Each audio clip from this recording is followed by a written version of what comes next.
સાધુના મુખથી સાંભળ્યું છે 12 વર્ષે એક જગામાં રહીને દુઃખ સહન કરીને ભક્તિ કરે એને મધુર ફળ મળે. 12 વર્ષ તે આ ઝૂંપડીમાં બહુ દુઃખ સહન કર્યું છે, એનું ફળ તને આવતીકાલે મળવાનું. વિદુર પત્ની જાણતા નથી. વિદુર પત્નીએ પૂછ્યું છે આવતીકાલે શું ફળ મળશે? કે તને ખબર નથી, આવતીકાલે દ્વારકાના શ્રી કૃષ્ણ ભગવાન આવે. આજે ગંગા કિનારે સંતો બહુ આવ્યા છે, બધા ભગવાનના દર્શન કરવા માટે. લોકો એવી વાતો કરે છે દુર્યોધનને સમજાવવા માટે ભગવાન આવે, પણ મને એવું લાગે છે દુર્યોધન દુષ્ટ છે, એ સુધરે એવો નથી. દુર્યોધનનો તો એક નિમિત્ત છે. 12 વર્ષ મેં જે ભક્તિ કરી છે, ભક્તિ કોઈ દિવસ વ્યર્થ જાય નહીં. 12 વર્ષ ભક્તિ કરી એનું ફળ તો કંઈક મળવું જ જોઈએ.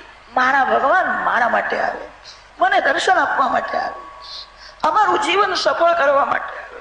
12 વર્ષ સુધી તે બહુ દુઃખ સહન કર્યું છે. ભક્તિનું ફળ મળે છે, ભક્તિ વ્યર્થ જાય નહીં. ભગવાન અમને દર્શન આપવા માટે આવે, દુર્યોધનના માટે નહીં. દુર્યોધનનો એક નિમિત્ત છે, એ સુધરવાનો નથી. મારા માટે ભગવાન આવે. વિદુર પત્નીએ સાંભળ્યું છે, આંખો ભીની થઈ છે. આવતીકાલે ભગવાનના દર્શન થાય. આ 2-3 દિવસથી મને સુંદર સુંદર સ્વપ્ન દેખાતા હતા. હું વિચાર કરતી હતી કે આ સ્વપ્નનું શું ફળ મળશે. પરમ દિવસે મેં એવું સ્વપ્ન જોયું કે હું દ્વારકામાં ગઈ છું. મારા માલિક સુવર્ણ સિંહાસનમાં. બહુ ભીડ થઈ છે, તે ભીડમાં આ જીવ પણ ગયો છે. હું તો બહુ દૂર ઊભી છું, દૂરથી દર્શન કરું. જ્યારે મેં સ્વપ્નમાં એવું જોયું, પ્રભુએ મને નજર આપી. મને જોઈને ગાલમાં હસવા લાગ્યા. હું જાગી. મનની પરીક્ષા સ્વપ્નથી થાય. સ્વપ્નમાં તમને શું યાદ આવે છે, સ્વપ્નમાં શું દેખાય છે, ત્યાં મન ફસાયેલું છે. મનની પરીક્ષા દિવસમાં થતી નથી, રાત્રિમાં થાય. આખો દિવસ માનો કંઈક પ્રવૃત્તિ કરે છે, નિવૃત્તિના સમયે મન ક્યાં જાય છે? પથારીમાં તમને શું યાદ આવે છે? જે યાદ આવે માનજો ત્યાં મન ફસાયેલું છે. ગોપાલ સહસ્ત્રનામમાં ભગવાનનું એક નામ છે ભક્તાનામ સ્વપ્નવર્ધન. મેં ગઈકાલે એવું સ્વપ્ન જોયું, મારા ભગવાનને હું તિલક કરું, ભગવાનને મેં પુષ્પની માળા અર્પણ કરી અને હું ભગવાનની આરતી કરું. ભગવાન પ્રસન્ન દેખાય, ગાલમાં ધીરે ધીરે હસતા. આવું મેં સ્વપ્ન જોયું અને હું જાગી. જગતમાં બહુ માન મળે તેથી આ ભૂખ શાંત થતી નથી. ભગવાન જેને માન આપે, જગતમાં તમને માન મળે તો રાજી થશો નહીં. કદાચ કોઈ જીવ તમારું અપમાન કરે તો હૈયું બાળશો નહીં. જગત ખોટું છે, જગતમાં મળેલું માન ખોટું, અને જગતમાં કોઈ અપમાન કરે એ પણ ખોટું. ભગવાન જેને માન આપે છે એનું જ માન કાયમ. વિદુર પત્ની વિચાર કરે છે, એવો દિવસ ક્યારે આવશે ભગવાન મારા ઘેર આવે, મારા ઘરમાં ભગવાન ભોજન કરે, મારે જોવું છે. મેં ભગવાનની ભક્તિ જે 12 વર્ષ કરી છે, કોઈ સુખ ભોગવવા માટે ભક્તિ કરી નથી. મેં ભગવાનની ભક્તિ ભગવાનના માટે કરી. વિદુર પત્નીએ કહ્યું છે તમને આટલું માન આપે છે તો તમે ભગવાનને નિમંત્રણ આપો.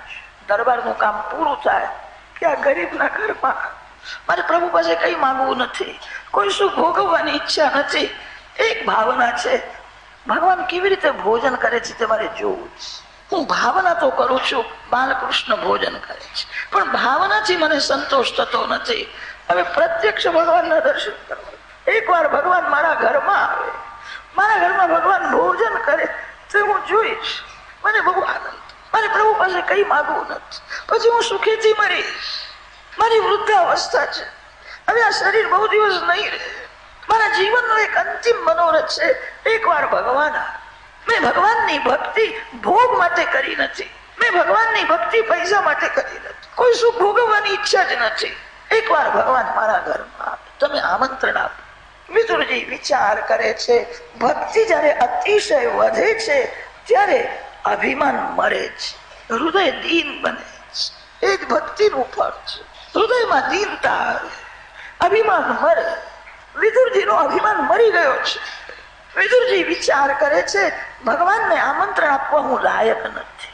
જે જગતનો માલિક છે, જે લક્ષ્મીનો પતિ છે, એને હું કેવી રીતે કહું કે તમે મારા ઘરે જમવા આવો?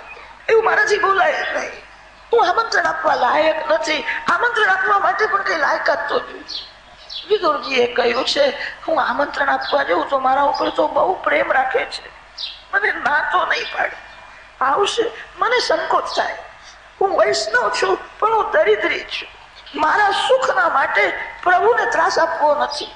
મારા ઘેર આવે તો મને તો આનંદ થશે. મારા ભગવાન અતિ કોમળ છે. મારા ઘરમાં કોઈ સુંદર આસન નથી. પ્રભુ આવે તો ભગવાનનું સ્વાગત શું કરીએ? વિદુર પત્નીએ કહ્યું આપણે ભાજી ભાખરી કહીએ તો ભગવાનને વિદુરજીએ કહ્યું એ યોગ્ય છે. મારા ભગવાન લક્ષ્મી છે. સારામાં સારું જે હોય એ ભગવાનને. હું દરિદ્રી છું. મારા ઘેર પ્રભુ આવે તો ભગવાનને બહુ સહન કરવું પડશે. મારા ભગવાન અતિ કોમળ છે. એ તો રાજમહેલમાં એમનું સ્વાગત થાય જ યોગ્ય. મારા ઘેર આવે તો મને સુખ થશે. મારા સુખના માટે પ્રભુને ત્રાસ આપવો નથી. હું આમંત્રણ નહીં આપું. વિદુર પત્નીએ નિશ્ચય કર્યો છે આવતીકાલે દ્વારકાનાથના દર્શન કરતા કરતા હું હાથ જોડીને ભગવાનને કહીશ તમે મારા ઘેર આવજો. મારો પ્રેમ સાચો હશે તો જરૂર આવશે. મારા પ્રેમમાં કઈ કપટ હશે તો નહીં આવે. એ તો અંતર્યામી છે. પતિ પત્નીને રાત્રિમાં નિદ્રા આવતી નથી. આજની રાત ક્યારે પૂરી થશે? આવતીકાલે દ્વારકાનાથના દર્શન થવા. પ્રાતઃકાલ થયો છે. સ્નાન કર્યું છે. બહુ પ્રેમથી બાલકૃષ્ણની પૂજા કરે. આજે પૂજામાં હૃદય પીગળે છે. આનંદ થયો છે. આજે બાલકૃષ્ણ બહુ પ્રસન્ન દેખાય. ગાલમાં ધીરે ધીરે હશે. આવો આનંદ કોઈ દિવસ આવ્યો નથી. આજે સેવામાં બહુ આનંદ આવ્યો. આજે શું થવાનું છે? મને જોઈને હસે છે. બહુ પ્રસન્ન દેખાય. દર્શનની તીવ્ર આતુરતા છે. પતિ પત્ની દોડતા દોડતા બહુ ભીડ થઈ છે.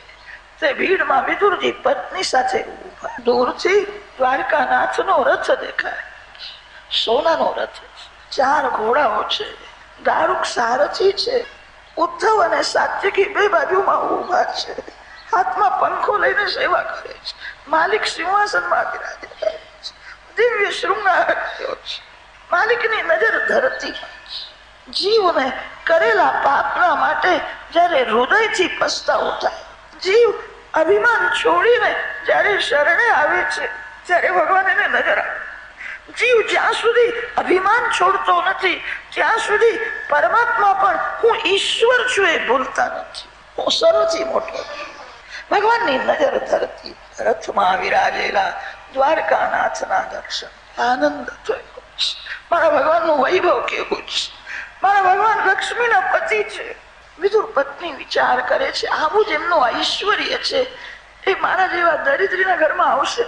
મારા પતિદેવ કહેતા હતા એ વાત સાચી છે. આ જીવ ભગવાનને આમંત્રણ આપવા લાયક નથી. વિદુર પત્નીએ સંકલ્પ કર્યો છે કે હું ભગવાનને કહીશ મારા ઘેર આવો. ભગવાનનું વૈભવ જોઈને હૃદય પીગળ્યું છે. શરીરમાં રોમાંચ. આ જીવ હજારો વર્ષો થયા શ્રી કૃષ્ણથી વિખૂટો પડ્યો. જીવને શ્રી કૃષ્ણનો વિયોગ થયો. આજ મારા ભગવાન છે. મારા ઘેર આવશે તો નહીં. એકવાર ભગવાન મને નજર આપ. માલિકને મનાવે છે. આ જીવ શરણે આવ્યો. હું તમારો છું. એકવાર મને નજર આપ. એમના માટે મેં બહુ દુઃખ સહન કર્યું છે. મને ભગવાન નજર પણ નહીં આપે. આપશે.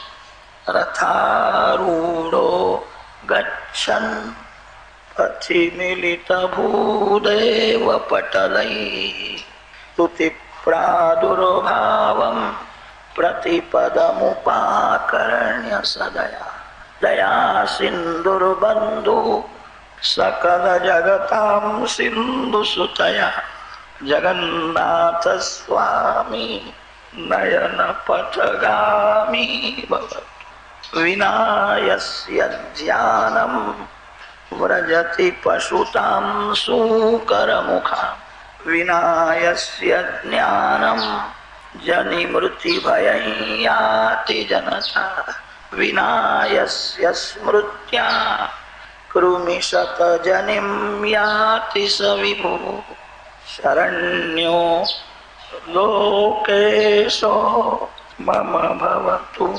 કૃષ્ણોક્ષી વિષય. શ્રી કૃષ્ણ દર્શન માટે પ્રાણ તરસે. 12 વર્ષ સુધી બહુ દુઃખ સહન કર્યું. સતત ભક્તિ કરતા હતા.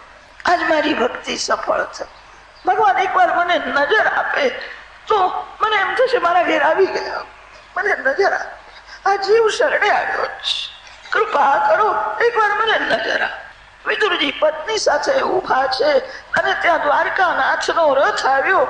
અંતર્યામીને ખબર પડી મને કોઈ બોલાવે છે. આ ભીડમાં મારો લાડીલો કોઈ આવ્યો છે, કોણ આવ્યો છે? અત્યાર સુધી નજર ધરતીમાં. વિદુરજી પત્ની સાથે ઉભા છે અને ત્યાં દ્વારકાનાથનો રથ આવ્યો. આંખ ઊંચી કરી, પતિ પત્ની ઉપર નજર પડી. શરીર દુર્બળ થયું છે, સાધારણ વસ્ત્રો પહેર્યા છે. અન્નથી તન પુષ્ટ થાય છે, ભક્તિથી મન પુષ્ટ થાય. મન જયારે ભક્તિ રસમાં તરબોળ બને, શરીર તો દુર્બળ છે, માલિકને મનાવે છે. આ જીવ શરણે આવ્યો છે, હજારો વર્ષો થયા આ જીવ તમારાથી અલગ થયો છે, હું તમારો છું, મને એકવાર નજર આપો. ભગવાનની નજર. કેવું દિવ્ય જીવન છે. હું વિચાર કરતો હતો, હસ્તિનાપુરમાં આવ્યો, ક્યાં જવું? આ ઘર બહુ સારું છે, જ્યાં અતિશય પવિત્રતા છે, જ્યાં અતિશય પ્રેમ છે, ત્યાં ભગવાન આવે છે. ભગવાન તે ઘરમાં જાય છે જે ઘરના એ માલિક છે. બધાના ઘરમાં જતા નથી, જે ઘરના એ માલિક છે ત્યાં જાય છે. પતિ પત્નીને એવી ભાવના જ થતી, આ ઘરના માલિક ભગવાન, પ્રભુ એમને આપ્યું છે, આ ઘર બહુ સારું છે. પ્રભુએ સ્મિત હાસ્ય કર્યું, આંખથી વિદુરજીને સંકેત કર્યો, હું આવું છું. આંખમાંથી ધીરે ધીરે પ્રેમાશ્રુ નીકળતા હતા. સમજી શક્યા નહીં, એટલી જ ખબર પડી પ્રભુએ મને નજર આપી. મારી બહુ ઈચ્છા હતી મારા ઘેર આવશે તો નહીં, એકવાર મને નજર આપ, મને નજર આપ, મારા ઉપર બહુ કૃપા છે. પ્રભુએ આંખથી સંકેત કર્યો હતો, હું આવું છું. પછી પત્ની સમજી શક્યા, આનંદ થયો.